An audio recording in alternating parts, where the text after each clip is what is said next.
Joining us right now is Richard Trumka. He is the president of the American Federation of Labor and Congress of Industrial Organizations, AFL-CIO. Richard, it's great to see you. Good to see you again. Thank you so much for joining us. The last time we spoke, you said you met with the president. You said that you were happy with some of the things he was doing with jobs.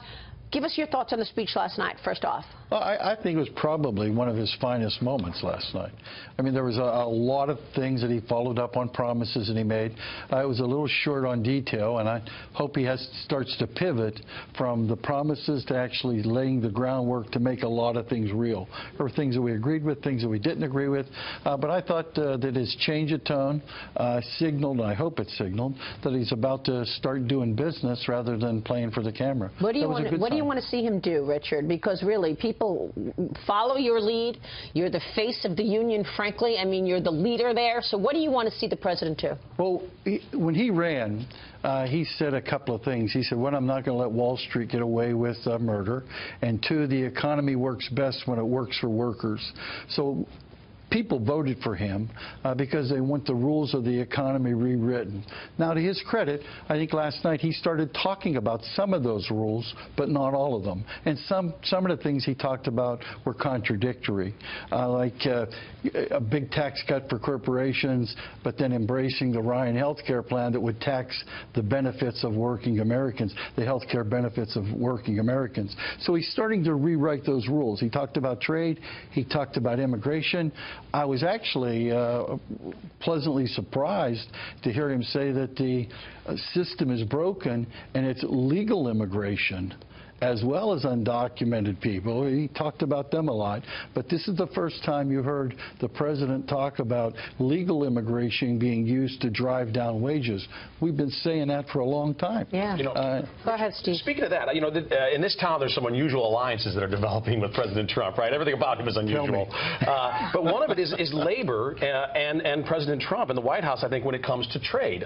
The average American worker has not had a pay increase. You mentioned wages, has not had a pay increase since the year 2000. I think not coincidentally, that's about when we let China into the WTO. I think a terrible trade agreement because of their heavily subsidized businesses competing with American workers in a very unfair way.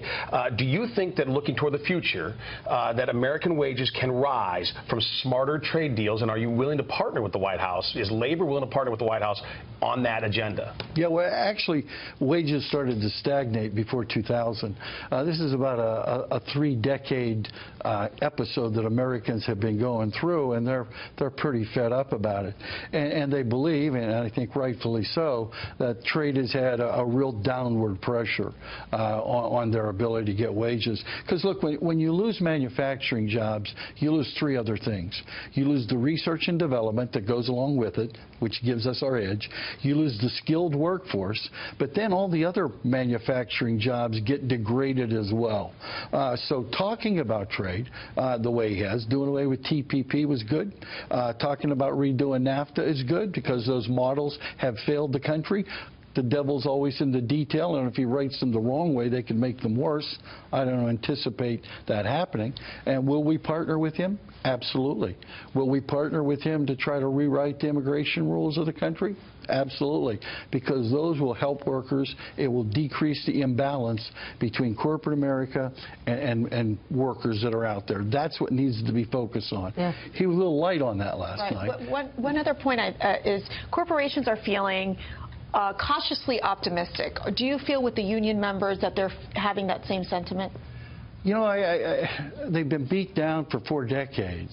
Union members? Well, workers. Workers. Not just union workers, but workers in general.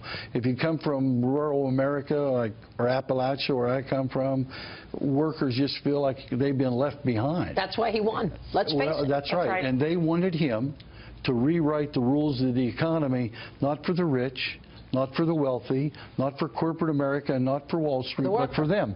And so he's been a mixed bag on that. He's done some things that will make it better, some things that will make it worse. When he does things that are good, we tout them and we support them. When he does things that are bad, we oppose him. I mean, you have to be impressed by the number of companies that have stopped and said, okay, I'm going to consider doing a factory here. Okay, I'm going to switch jobs like a carrier situation, take jobs from Mexico and bring it here. You have to be impressed with the number of companies, the amount of time he's spending on that, no? Well, I think that's been a good thing because, look, you can look at the jobs he didn't save, or you can say if he saved one job by speaking out to that one family, that's the most important thing in their lives. Using the bully pulpit to say, this is your country, this is where you owe your allegiance, this is where you should be investing and building, is a good thing.